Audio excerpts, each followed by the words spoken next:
Selamat pagi, Ibu Bapak dan Saudara yang dikasihi oleh Tuhan Yesus. Apa kabar hari ini? Saya berdoa semoga kita selalu berada dalam keadaan yang sehat, tubuh yang sehat, kita boleh bangun dengan keadaan yang segar dan juga penuh dengan semangat. Untuk itu kita akan merenungkan firman Tuhan, menjadikannya sebagai dasar pedoman kehidupan kita, terkhusus untuk hari ini. Namun sebelum kita merenungkannya, mari kita bersatu hati dalam doa. Kita berdoa. Ya Tuhan, terima kasih atas penyertaan Tuhan, atas perkenaan Tuhan. Kami boleh bangun di hari ini dengan nafas kehidupan yang sangat baru, yang selalu setiap hari kami terima. Untuk itu berkenanlah dia Tuhan, karena saat ini kami akan mendengarkan dan juga merenungkan kebenaran firman-Mu. Kuasai kami, kiranya hikmat-Mu berada bersama-sama dengan kami, supaya kami dimampukan untuk memahami dan juga dapat melakukan kebenaran firman Tuhan dalam kehidupan kami. Bersabdalah ya Tuhan, kami siap untuk mendengarkannya. Demi Kristus Yesus kami berdoa. Amin. Bacaan Alkitab kita pada pagi hari ini yaitu dari Kisah Para Rasul pasal 7 ayat 11 sampai dengan ayatnya yang ke-16. Kisah Para Rasul pasal 7 ayat 11 sampai dengan ayat yang ke-16, firman Tuhan. Maka datanglah bahaya kelaparan menimpa seluruh tanah Mesir dan tanah Kanaan, serta penderitaan yang besar, sehingga nenek moyang kita tidak mendapat makanan. Tetapi ketika Yakub mendengar bahwa di tanah Mesir ada gandum, ia menyuruh nenek moyang kita ke sana. Itulah kunjungan mereka yang pertama. Pada kunjungan mereka yang kedua, Yusuf memperkenalkan dirinya kepada saudara-saudaranya. Lalu ketahuanlah asal-usul Yusuf kepada Firaun. Kemudian Yusuf menyuruh menjemput Yakub ayahnya dan semua sanak saudaranya. 75 jiwa banyaknya. Lalu pergilah Yakub ke tanah Mesir, di situ ia meninggal, ia dan nenek moyang kita. Mayat mereka dipindahkan ke Sikem dan diletakkan di dalam kuburan yang telah dibeli Abraham dengan sejumlah uang perak dari anak-anak Hemor di Sikem. Demikianlah firman Tuhan yang telah kita baca, hendaklah firman-Nya menjadi pedoman dalam setiap langkah kehidupan kita. Amin. Terpujilah Kristus, haleluya. Shalom Ibu Bapak dan Saudara yang dikasihi oleh Tuhan Yesus. Perenungan firman Tuhan di pagi hari ini merupakan kelanjutan kisah dari apa yang boleh menjadi perenungan Tuhan dalam Sabda Bina Umat pada hari kemarin, yaitu SBU pada malam kemarin. Nah, Ibu Bapak dan Saudara yang dikasihi Tuhan, perenungan kali ini masih berbicara mengenai kisah Stefanus ketika berada di Mahkamah Agama, ketika ia hendak diadili atas perbuatannya. Padahal perbuatan yang dilakukan adalah perbuatan yang benar. Ia memberitakan firman Tuhan, ia memberitakan Injil kebenaran Tuhan dimanapun ia berada.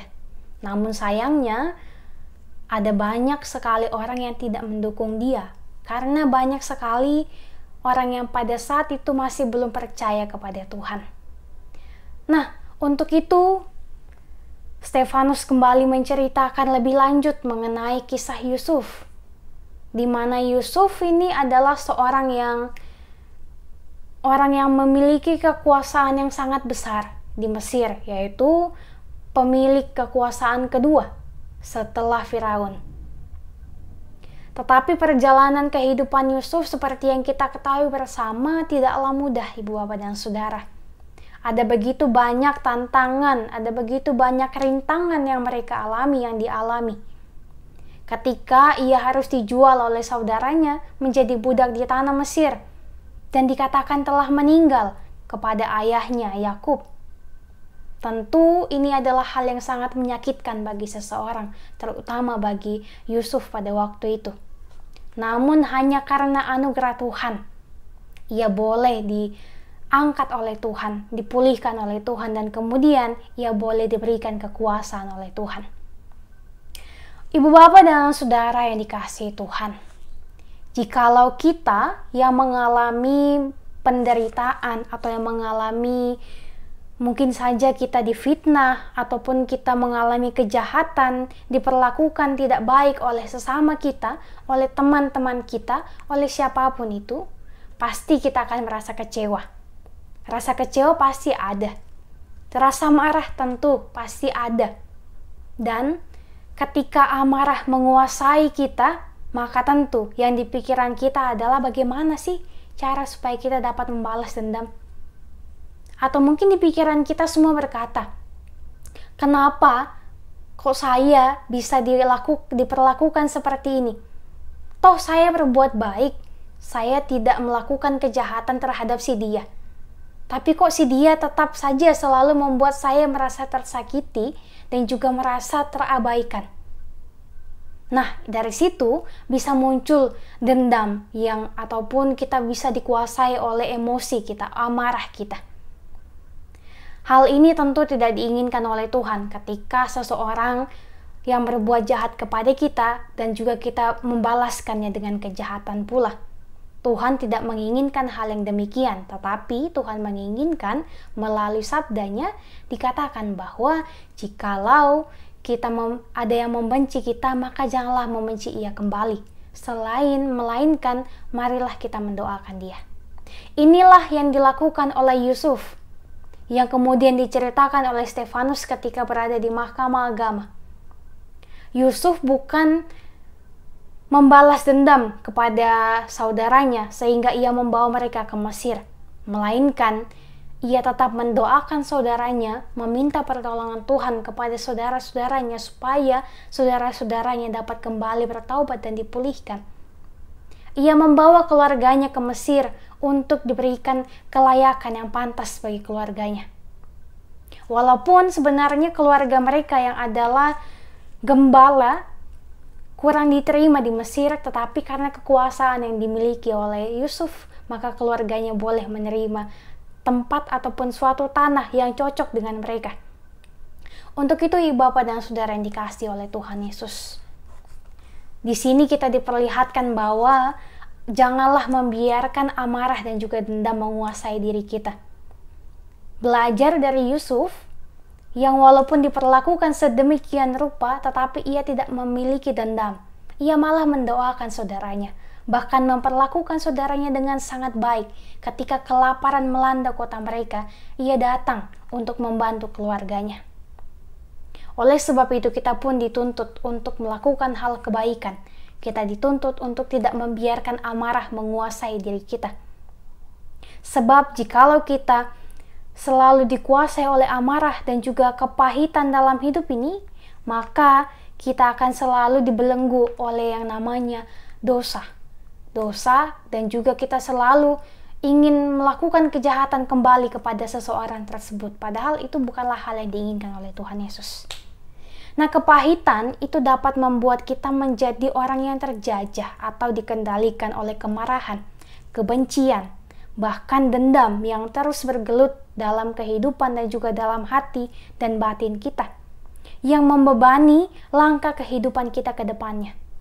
Hidup akan menyenangkan jikalau kita mau memerdekakan diri kita dari semua rasa pahit yang membelenggu itu, dari semua rasa dendam itu, seperti halnya Yusuf yang membebaskan dirinya dari amarah, dan juga seperti halnya Stefanus yang walaupun ia diperhadapkan pada penghukuman, bahkan harus mengorbankan nyawanya, ia tidak mendendam kepada siapapun.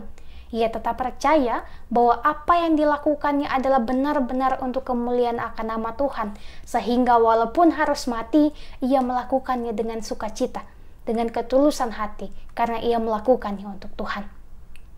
Orang yang merdeka akan terlihat melalui sikapnya yang tanpa beban, tindakannya yang penuh dengan belas kasih, selalu ada pengampunan dalam dirinya, penuh kesabaran, bersikap tenang dan juga ramah, serta lemah lembut, seperti orang yang tidak memiliki beban apapun, orang yang tidak memiliki dendam apapun. Untuk itu, sudahkah kita melakukan hal yang demikian? Sudahkah kita bersikap seperti yang demikian? Apakah kita sudah memaafkan orang-orang yang menyakiti perasaan kita? Apakah kita sudah mengampuni mereka? Ibu, bapak, dan saudara yang dikasihi Tuhan, melalui perenungan firman Tuhan di pagi hari ini, Tuhan mau mengajak kita sekalian supaya ketika kita menjalani hari ini, baiklah kita menjalaninya dengan penuh syukur. Jangan biarkan amarah menguasai kita. Baiklah kita mengampuni. Jikalau ada yang berbuat jahat kepada kita, mari kita mendoakan ia. Mari kita mendoakannya supaya ia dapat diampuni, dan juga kita pun dapat mengampuni dia. Seperti Tuhan Yesus yang mengampuni kita atas segala dosa dan kesalahan yang kita perbuat yang menyakiti Tuhan. Tuhan tidak dendam kepada kita, ibu bapak.